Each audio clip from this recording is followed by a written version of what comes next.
Hi, it's Tim Hagan from Progress Coaching, and welcome to another episode for the Coaching Conversations podcast.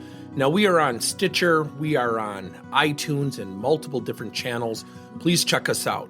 Now, one of the things that you'll get out of our podcast episodes is a lot of content, a lot of strategy. It's not fluff, it's not concept, yet we really want you to engage with the content and let us know your feedback.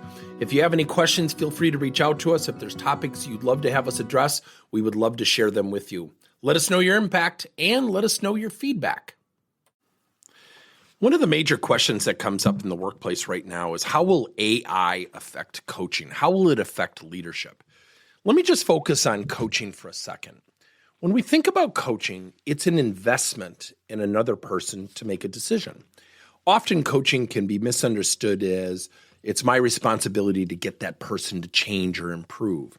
The coaching's responsibility is really to get the person to make the decision and take action on what they need to improve and change or want to improve and change. Where does AI come into that? Let's look at some fundamental numbers, and I cite them all the time. If 85% of people, according to Tasha Yurick's study, significantly lack self-awareness, what happens? Someone lacking self-awareness is not going to go to their boss and say, "Boss, I got a terrible attitude and I am an undermining teammate. And by the way, I've talked badly about you. I could use an AI coach." So at the foundation of self-awareness is a person's commitment. A tool is not going to go find that person and say, "You've got a negative attitude." At some point, AI becomes a partner in the process if the leader should so choose.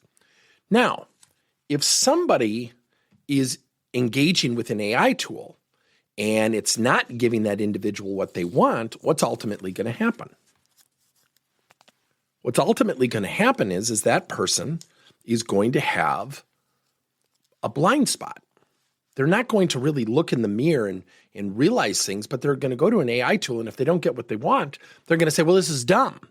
And so I think what's going to happen is, and this sounds really oxymoronic, AI is going to drive more human-based coaching conversations. So when you think about, if you have someone with a negative attitude and you have an AI tool, and we have our own AI tools. I'm not against AI. Quite frankly, I love AI.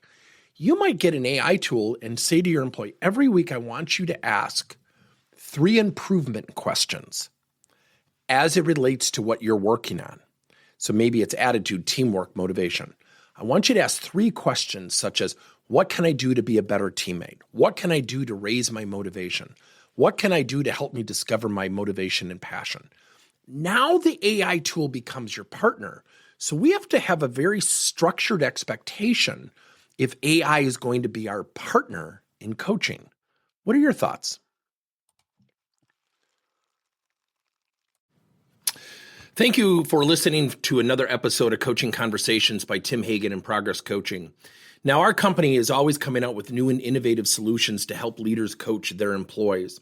And recently, we just created a new service called Coach to You, where leaders can pick and choose topics and assign 7 to 21-day programs for employees to learn and, more importantly, apply actions and then reflect and share what they're going to do going forward as a result of the learning.